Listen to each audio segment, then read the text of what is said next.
마태복음 10장을 지금 계속 하고 있는데요. 마태복음 10장은 조금 독특한 것 같아요.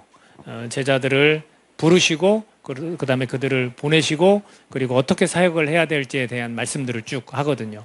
그래서 마태복음 10장은 다른 말로 표현하면 이 땅에서 그리스도인으로 살아가는 사람들을 예수님께서 파송하면서 주시는 그런 조언의 말씀들이다. 이렇게 표현할 수 있을 것 같습니다. 우리가 10장을 쭉 살펴보면서 제자를 부르셨죠. 그래서 개개인을 만나 주셨죠. 마치 우리를 만나 주신 것처럼. 그리고 보내셨는데 어디로 보내셨냐면 잃어버린 이스라엘 중에도 잃어버린 양에게 보내셨죠. 우리도 사실은 이 땅에 보내진 거잖아요. 어떤 사람은 우리 가족을 구원하기 위해서 보내졌을 수도 있고요. 어떤 사람은 저 멀리 열방을 향해서 보내졌을 수도 있고요. 어떤 사람은 그 직장 사역 속에서 직장을 위해서 보내졌을 수도 있습니다. 또는 청소년들 같은 경우에는 학교로 또 보내졌을 수도 있습니다. 근데 그냥 보내시지 않고 권능을 허락하셔서 보내셨죠. 그러면서 천국이 가까이 왔다 전하라는 거예요. 그 다음에 그걸 전하면서 너네가 받은 은혜를 네가 거저 받았으니 거저 나눠주라는 거예요. 그러면서 소유에 대한 걱정하지 말고 복음에 대해서 좀 집중을 하고 우리를 섬길 만한 합당한 자를 찾아서 사역을 하라는 거죠.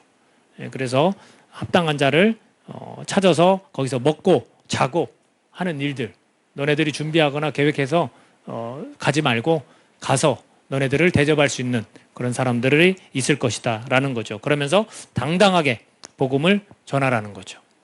근데 이 복음을 당당하게 전하는데 위험이 있다라는 거예요.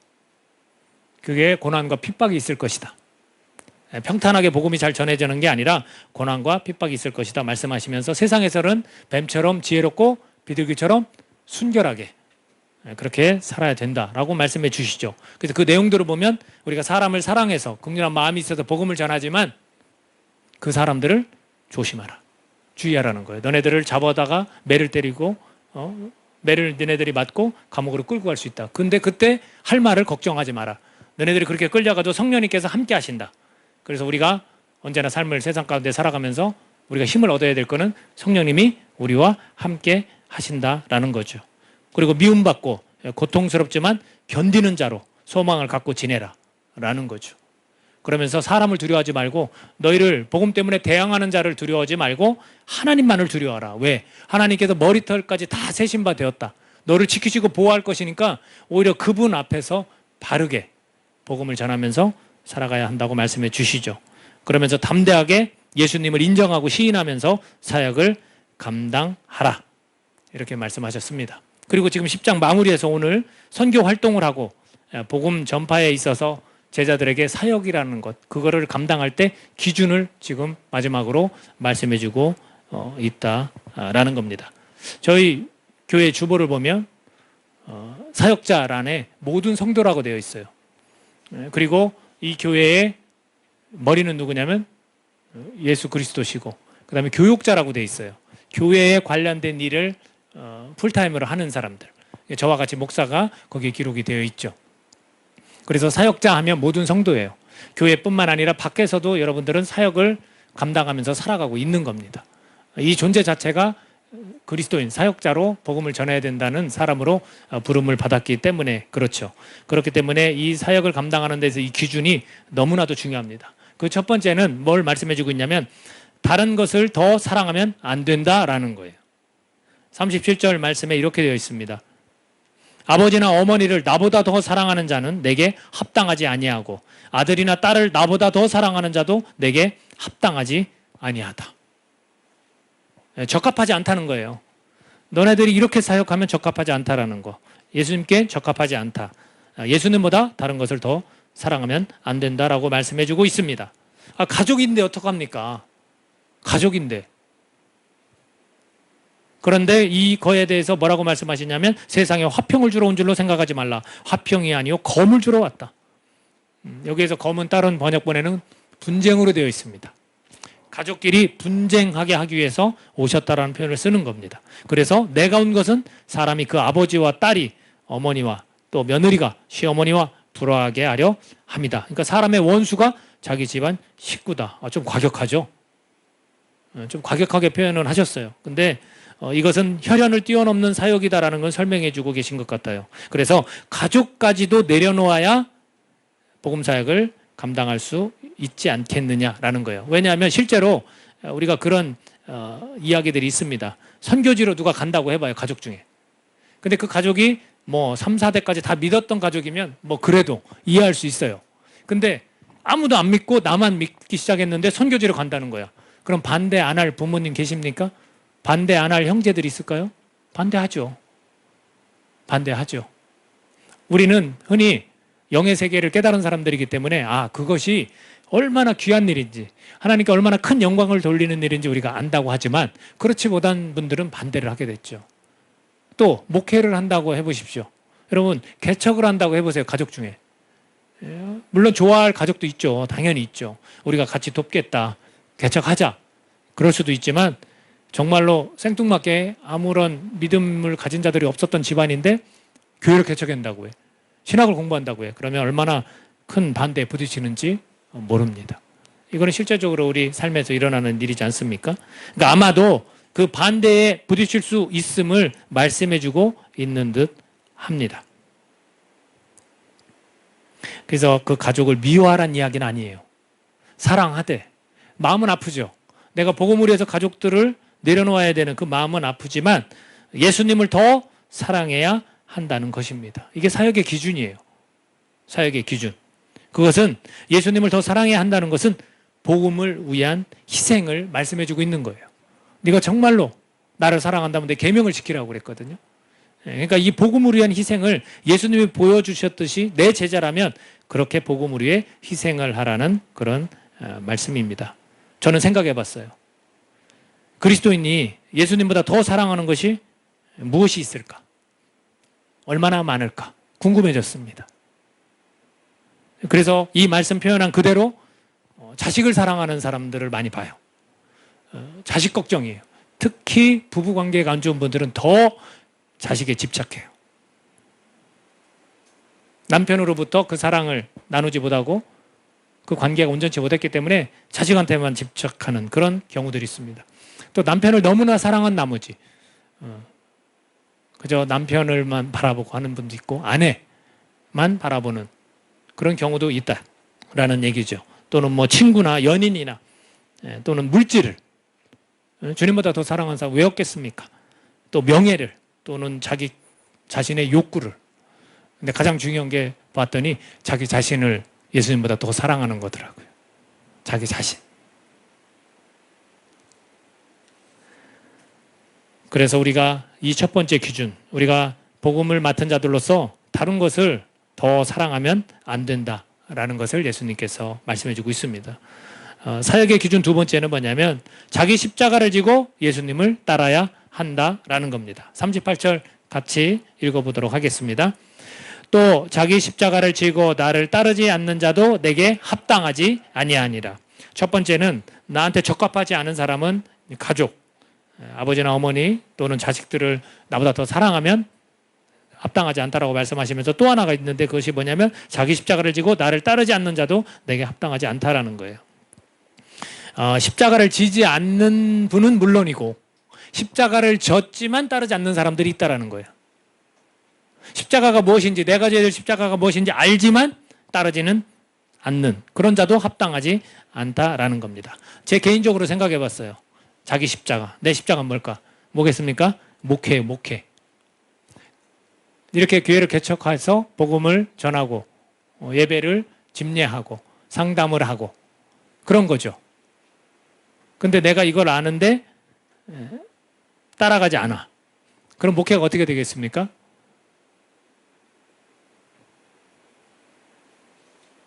목회가 주님께서 원하시는 대로 가지 않을 수도 있다라는 거죠. 여러분의 십자가는 뭡니까? 사실 이 목회가 쉽진 않아요. 저도 많이 고민하고 기도하고 어떤 때 혼란스러울 때도 있고 그렇습니다. 주변에서 동료 목사님들 중에 이런 목회를 다른 쪽으로 이제 바꿔서 하시는 분들도 있고 포기하지는 않지만 자기 십자가를 끝까지 지려는 그런 부분들, 그러면서도 그 애환과 그 어려움을 털어놓을 때 이제 막 감정이입이 되는 거죠. 그러면서 서로 얘기하면 위로가 되고. 여러분이 지신 십자가는 뭡니까? 있을 수 있어요. 나는 이런 십자가를 주님이 지라고 말씀하셨다. 있을 수 있습니다. 그런데 알고는 있는데 따라가지 않으면 안 된다라는 거예요. 따른다는 것은 39절에서 말씀하신 대로 자기 목숨을 잃는 거라는 거예요. 자, 39절도 한번 읽어볼까요? 39절. 자기 목숨을 얻는 자는 잃을 것이요 나를 위하여 자기 목숨을 잃는 자는 얻으리라. 이거 좀 자꾸 무서운 얘기만 자꾸 하는 것 같아요. 그죠? 우리 가족을 사랑하는데 가족을 내려놓으라고 하시지 않나. 그리고 죽으라는데요. 예수님을 위해서. 그렇게 말씀하십니다. 이 말씀의 의미를 좀 더 살펴봐야겠죠. 자기 목숨만을 위한 자다라는 건 달리 표현하면 타인의 영혼까지 위하는 것이 되어야 하지 않을까라는 게 들어있고요. 또 하나 예수님을 위해서 이제 목숨을 잃는 자라는 것은 무엇일까? 이것은 예수님을 위한 삶이 되어야 한다라는 거예요.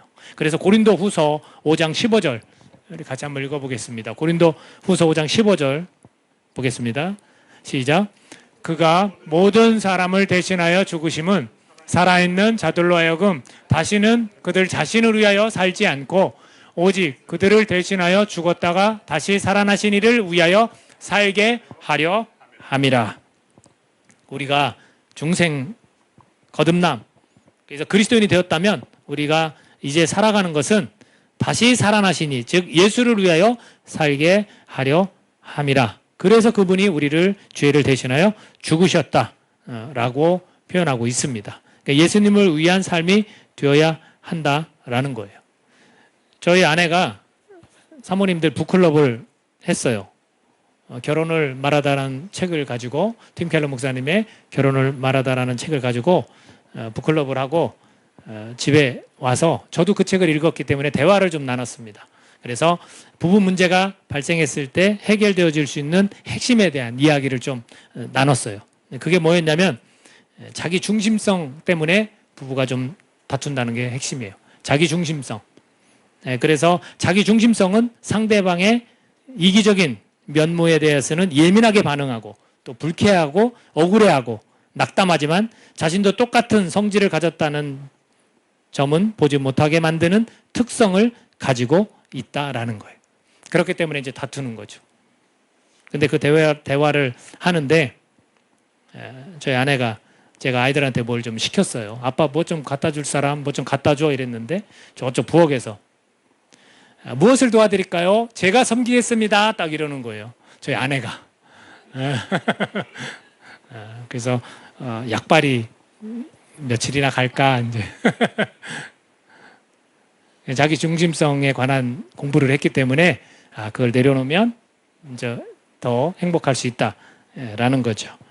이 진리를 깨달아서 실천하면 행복하지 않을까. 결국은 예수님을 위한 삶처럼 부부도 마찬가지라는 거죠. 그게 부부에게도 적용되는 말씀 아니겠습니까?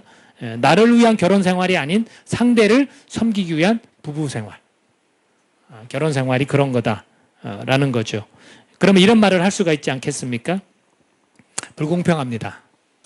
그럼 나만 그렇게 섬기면 되겠습니까? 내가 그렇게 섬겼을 때 내가 그럼 얻어지는 것은 무엇입니까?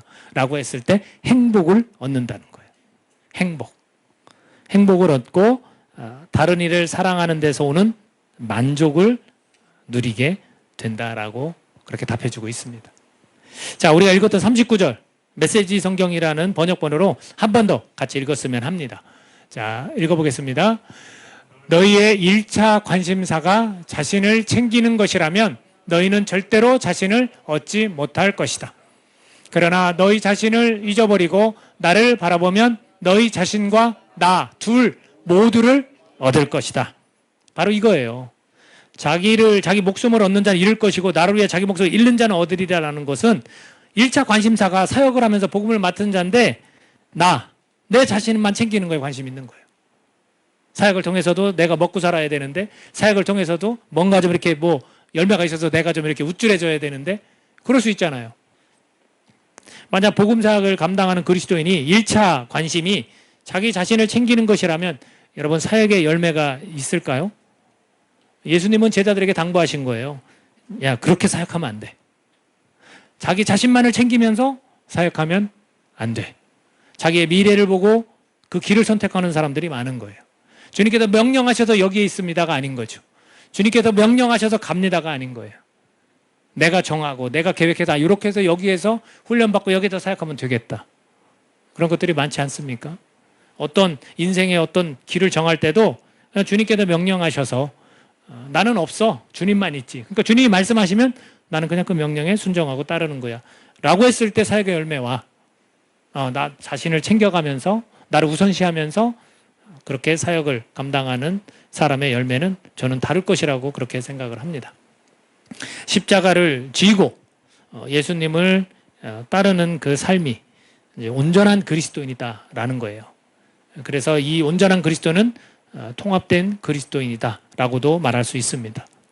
온전한 그리스도인이라는 책이 있습니다. 존 스토트가 쓴 온전한 그리스도인. 여러분 그리스도인이라면 다 온전하고 싶어 할 거예요.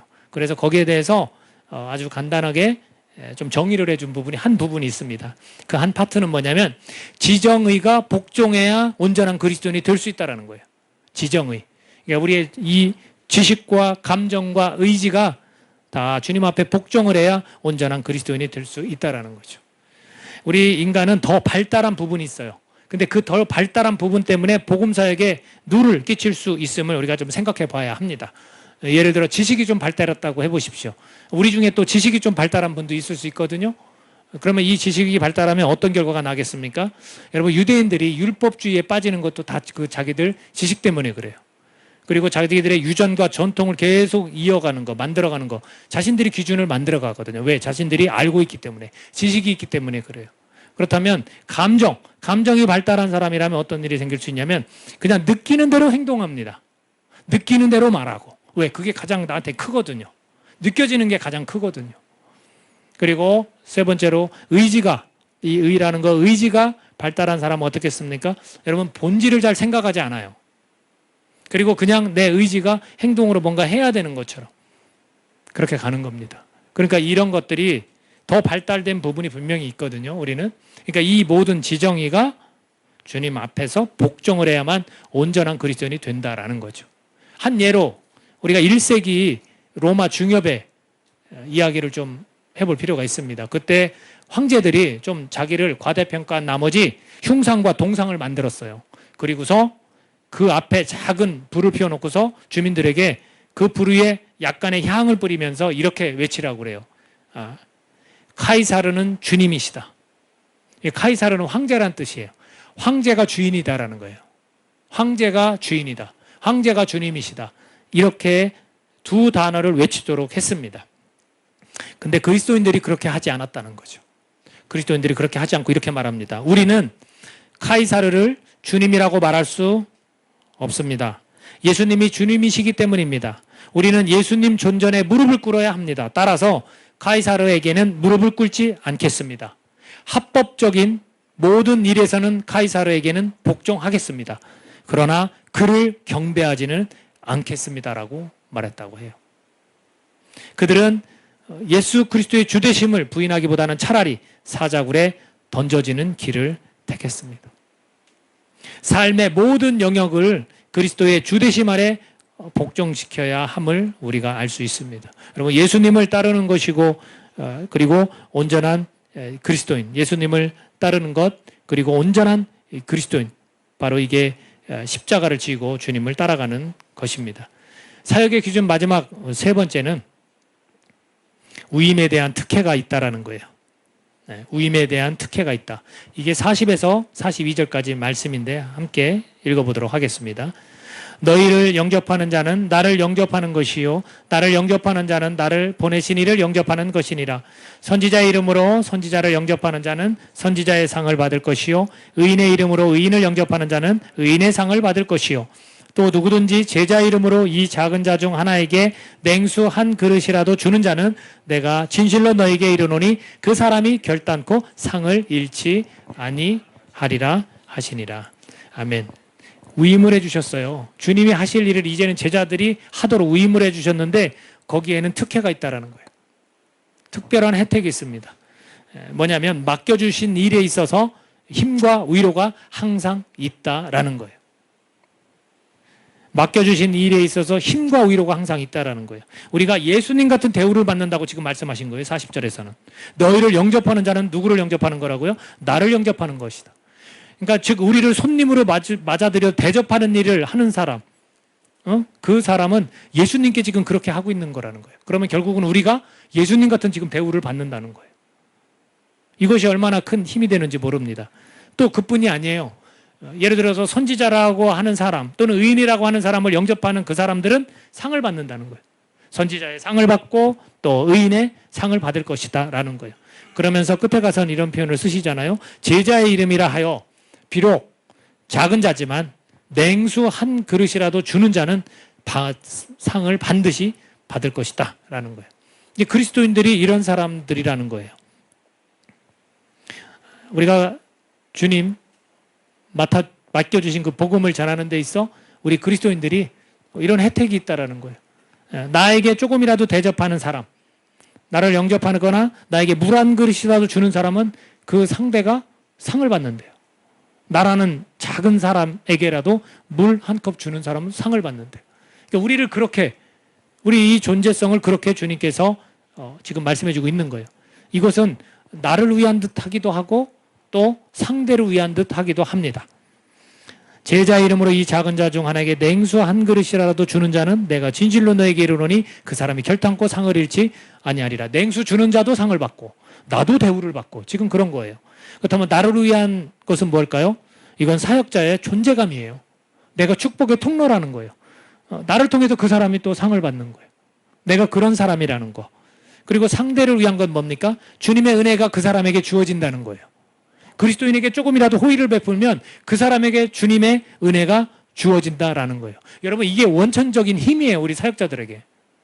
우린 그런 존재라는 거예요. 보잘것없고 작아요. 아무것도 없어.